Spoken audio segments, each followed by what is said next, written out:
Hello students, in this class we will be discussing about the factors affecting agricultural activities. The factors that affect agricultural activities can be divided into two groups.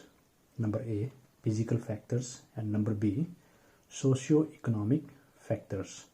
We'll start with physical factors. We'll see how physical factors affect agricultural activities around the world. Okay. Within physical factors we have terrain, topography, altitude and slope. This terrain and topography is a synonymous term. Okay, it means the nature of the earth's surface or the nature of the landform.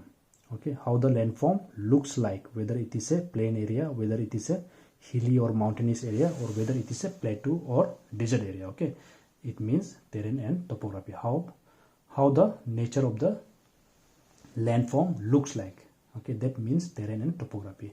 And by altitude we mean the height of the land. Okay, that we calculate from the sea level. Okay, 0 meter. Okay, from 0 we start. Okay, as the land rises, the altitude also, the height also increases. That we call altitude. And then we have slope. By slope we mean the gradient or the angle of the terrain or topography. Okay, that in where the human beings are practicing agriculture. Okay, by slope we mean gradient or the angle of the terrain or topography. Okay, we'll see how this terrain and topography and altitude and slope affects agriculture. If you notice, okay, if you notice, most of these agricultural activities takes place in the low lying or in the valley areas by the human beings. Okay, most of the, for example, the staple food of the world is rice and wheat, and both of them are cultivated mostly in the plain topography. Okay, the reason being is that in the plain and valley area, the soil is suitable for the growing of these two crops. Also, water is available there. Okay, that's why in the low-lying areas, agriculture is practiced. Nonetheless, okay, some agricultural activities also take place or are more better. Okay, they grow more better or more suitable in the higher altitude. For example, apple. Okay, apple doesn't grow in Assam, rather it grows in Arunachal Pradesh. It's a perfect example that some crops they grow better in the mountainous or hilly areas, or in the, you can say in the, if you say hilly and mountainous, the temperature also reduces as we go up. Okay, as the altitude or the height increases of the topography. Okay, it becomes colder. Okay, you can say mountainous and colder places also are suitable for certain crops. And you can take example of even coconut. Coconut doesn't grow in the mountainous area, rather it's more suitable in the coastal and plain areas. Okay, and slope. Okay, you can give an example of tea plantation. Okay, this tea garden or this tea plant is most suitable, okay, in the slope area, gentle slope area. So if you notice in Arunachal Pradesh, and in Meghalaya or in Darjeeling, most of the tea gardens are in the slope areas, because this tea plantation doesn't require water stagnation. Okay, if the water gets stagnant, okay, it affects the tea plant. So the water should be such that it doesn't stay, rather there should be runoff water. Okay, that's the perfect example of how slope determines agricultural activity. Okay, next we'll see climate. Within climate we have temperature, sunshine, frost, moisture, wind, etc. Okay, in temperature you can give example of rice. Okay, during the sowing season, okay, the rice requires water. That means it depends on rainfall. But during the harvesting or during the ripening period, okay, the temperature should be high. It means there should be enough temperature should be high so that the rice will get ripened up. Okay. Likewise, in the case of wheat also, wheat is a winter crop. It is sown during the cold months of November, December. Okay, but during the harvesting period, it again requires higher temperature. That means by February, March, in India, the temperature again it rises up. Okay, So that helps the ripening of the your wheat crop. Okay, so temperature again determines your what type of agriculture is taking place in a particular area. Again, I have also like this temperature is a perfect example of, again, can be fixed with sunshine also. Okay, most of the crops, okay, during the ripening period they require sunshine. Okay, they require sunshine, okay, so that it can ripen up. If there is no sunshine and there is frost instead of sunshine, the plant or the crop will get damaged. Likewise, frost, it doesn't have effect in your tropical areas, because most of the tropical areas have like warmer climate, but in this temperate and like and sub in this Arctic belts, this action of frost is very harmful for your crops. So what happens is that during the ripening, during the harvesting period, if the temperature goes really low, okay, the frost action, it takes place, okay, and it affects and damages the crops altogether, especially in the middle latitude areas. And moisture, okay, wherever, okay, be it in the lower latitude or the higher latitude, moisture is very, very important for the plants to grow. Likewise, wind, okay, if there is too much of wind, okay, it destroys the plant, okay, it destroys the plant. And next we have soil, okay, how soils affect agriculture. In India, we are more dependent on wheat and rice, okay, these are the two staple crops which feeds the Indian population. Now if you look at where these crops are growing, we'll see that this wheat and rice, they grow best in the alluvial soil areas. So you can say from Punjab till West Bengal, okay, these are your alluvial soil region or belts, okay. And if you look at the western coastal plain and eastern coastal plain, again there the soil, we have alluvial soil. It is suitable for the growth of your rice, okay, rice and wheat. So soil is very, very important, okay. Again same, and in the mountainous region also, so vegetables, your horticulture is very, very popular. Again, this is because of the soil condition out there, okay, the soil condition out there. The mountain soil or the laterite or red soil, okay, or the brown soil, they are most suitable for your horticulture, etc. Okay. And then we have underground water. Underground water is a very important factor which determines agricultural system. If you look at India as a whole, okay, we depend on irrigation system for our agriculture, because the monsoon rain which comes, it is there for only 3 months. So rest of the year we have dry or drought conditions.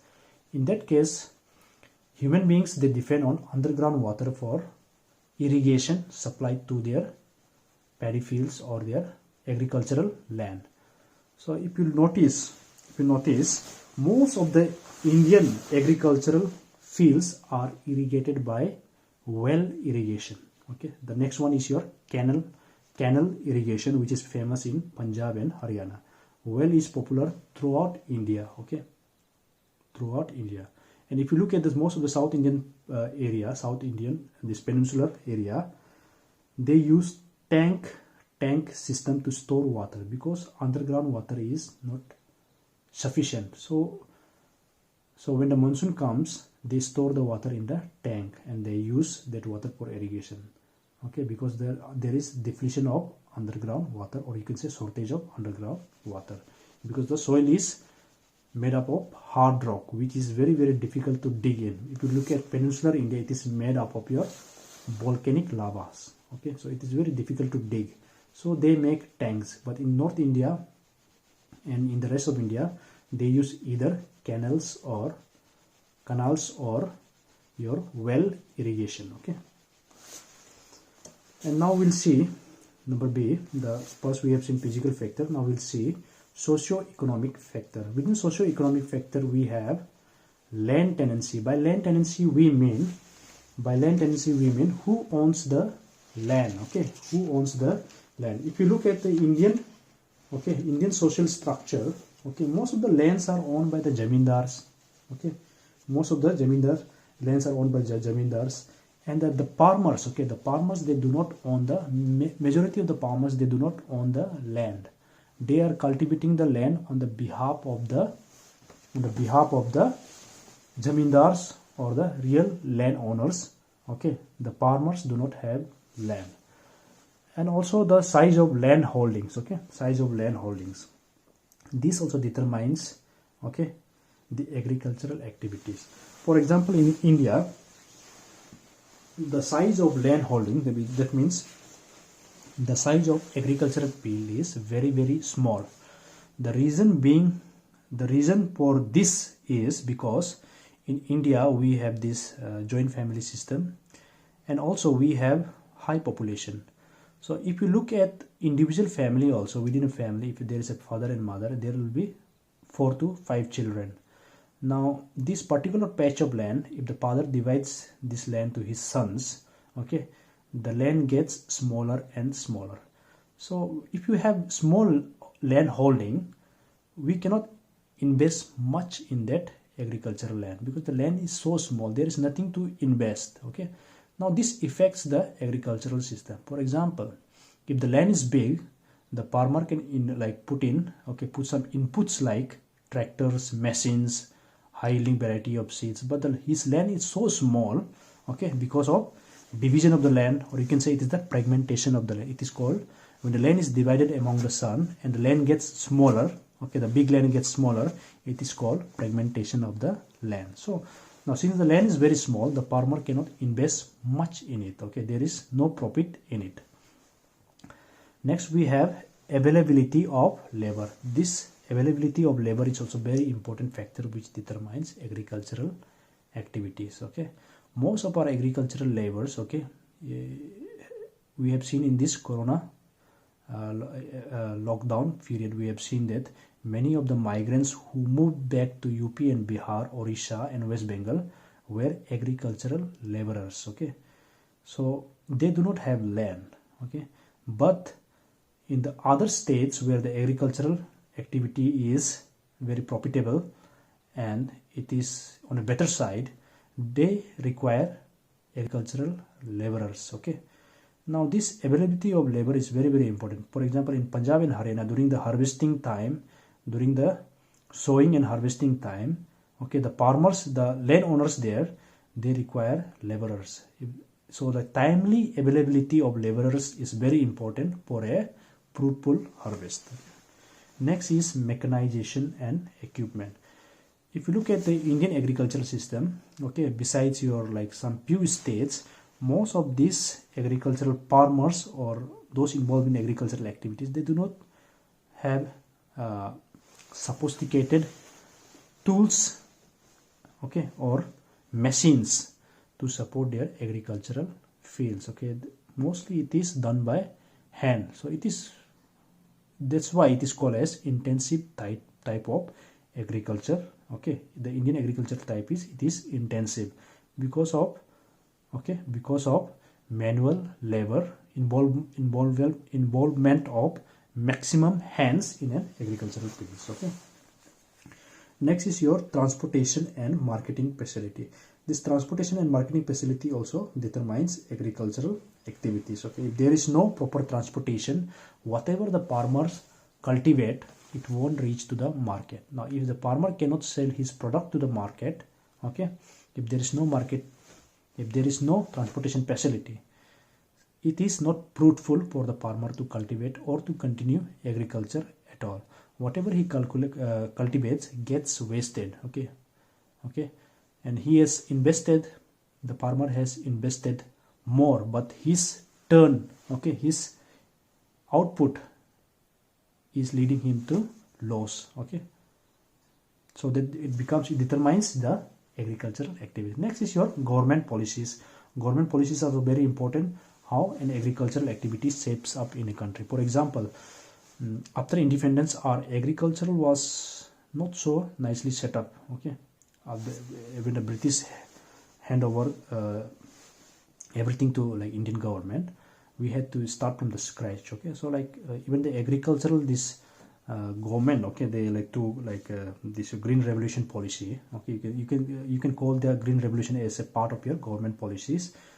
After that, even India started to be on the better side or in agricultural pale only after the Green Revolution. Okay, in Green Revolution, the government, okay, there through government initiative, okay, the government provided, okay, irrigation facilities, okay, they provided subsidies, also they provided, okay, high yielding variety of seeds to the farmers, and also they gave land to the farmers to cultivate their agricultural field. Such policies determines what kind of agricultural we have, whether we have like very backward kind or whether we have like superior, or we can say that like very good one, okay, very good like agricultural system. So currently in India we can say it's a good system we have, but at present we have farmer protest in Delhi. That is again because of their government policies. The farmers feel that the government policies which they will be getting or which will be amended soon will hamper the farmers' fraternity. That's why they are, okay, against the government.